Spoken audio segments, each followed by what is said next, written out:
Yeah, that's one of my cultivars there in Ontario in the OCS, the largest cannabis market in the world. Or Yeah. I mean, like probably California is the largest cannabis market, but the OCS is like the buyer, so I think it's known as the largest buyer in the world. Distributor. It's kind of weird in Ontario. Like the government buys it, okay, and then they're the middleman, and the retailers need to buy it from them. From the government. Yeah, yeah.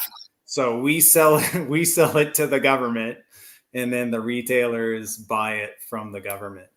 Fucking So crazy. Fucking crazy. their role their role is pretty useless there, but it is what it is.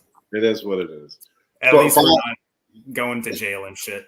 yeah. Bottom line is that you're growing stuff that's really high quality compared to other people growing the same cultivar.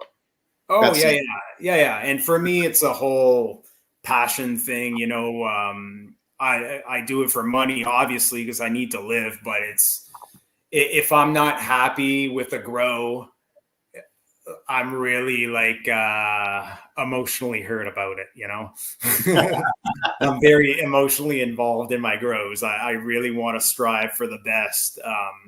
You know, because in a way, this is just my opinion, but there's so much synthetic weed out there that I would say for the most part, people don't even know what they're missing because they've just smoked synthetic weed. So they don't even like really know what good weed is anyway. So I could probably be like in my standards screwing up a grow pretty bad, but it's still like the best weed most people have ever tried. You know, dude, I can honestly tell you, I am spoiled fucking rotten because I was able to, when I started that conference, the Regen conference, I got hooked into all these people that grow naturally, regeneratively, and organic.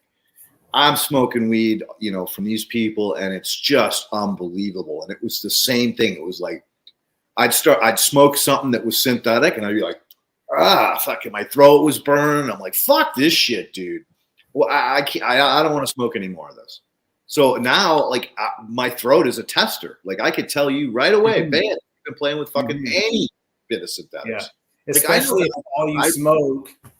if all you smoke is organic and like legit good organic, it's really gonna jump out when you toke a synthetic. Dude, I know guys that do hybrids. So they're growing synthetic with biology, and they keep like they fertilize it, then they hit it with a compost tea. They fertilize it, hit it with a compost tea. Even that shit I can't fucking smoke because it burns my throat. Yeah, it doesn't inspire me confidence. No. And, you know, again, I think there's a big misnomer because there are a lot of organic mineral salts that are out there. They're mined from the ground. Oh, yeah. And so do they build up salt? Yes, they do build up salt in the soil. This is why you've got to use alternatives like instead of potassium sulfate, use potassium silicate, you know, rotate when you're using these because let's face it, the cultivars will eventually strip the mineral out of it. It will be slower in a horizontal system because you have fungi and bacteria mining sand, silt, clay for you. So you're not going to get depleted anywhere near as quick. But that doesn't mean that you don't have to periodically amend something because it did get depleted or it got out of ratio. Yeah. And by the way, for the audience, I know we've discussed it, you know, but after my second grow, my first grow into my second grow, I got Andy to test my soil for biology. And I scored very, very good across the board. And the only thing I inoculated with was fish brew. So proof that it legit works. And then after that, I have had the amazing opportunity to speak to Efren Cazares. And I got some Bioratus. So I inoculated the beds with this mycorrhizal fungi, not in vitro, legit product. And we're going to see if I can add that fungi to the mix, because that was the main thing that Andy told me, that I was okay on my microbes to fungi ratio, but I could go higher on the fungi.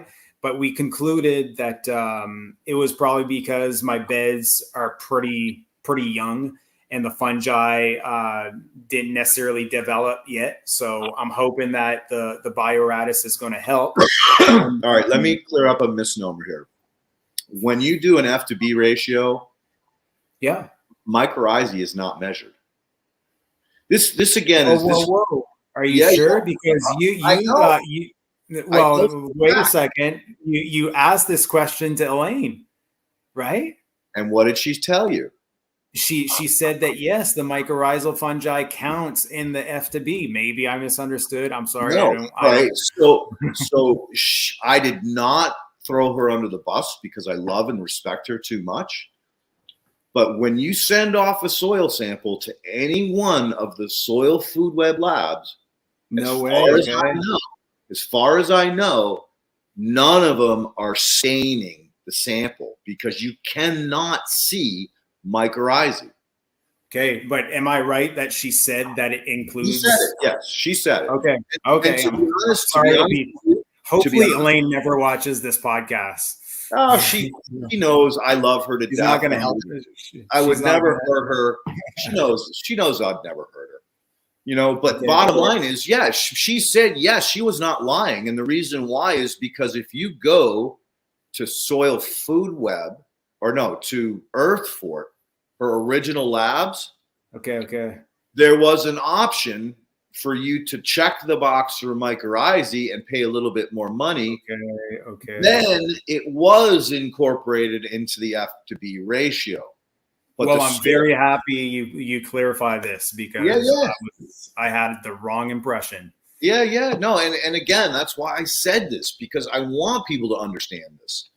So the Soil Food Web School does not teach using what is it called? A black light, epiphorescent lights, which is one way to see fungi, to see mycorrhizae, and the other is to use staining. This is why I told you have to send root samples to Ephraim. Right. Root samples. We want the soil to see if they're sporulating. If they're sporulating, that means they're in a perfect environment and they will continue to just grow like crazy. If they're not sporulating, that can be an issue. We might have to up and re-inoculate again. And the second thing is you want to have the roots tested so you know your level of colonization. And ultimate colonization is about 30 units per 30 infection sites per root. And that basically is where the sweet spot is. Believe it or not, mycorrhizae can actually get pathogenic. So in an environment where you have high mycorrhizae, and you throw a bunch of soft rock phosphate on the soil. Now the soft rock phosphate is being brought to the plant two different ways: bacterial reduction and the mycorrhizae.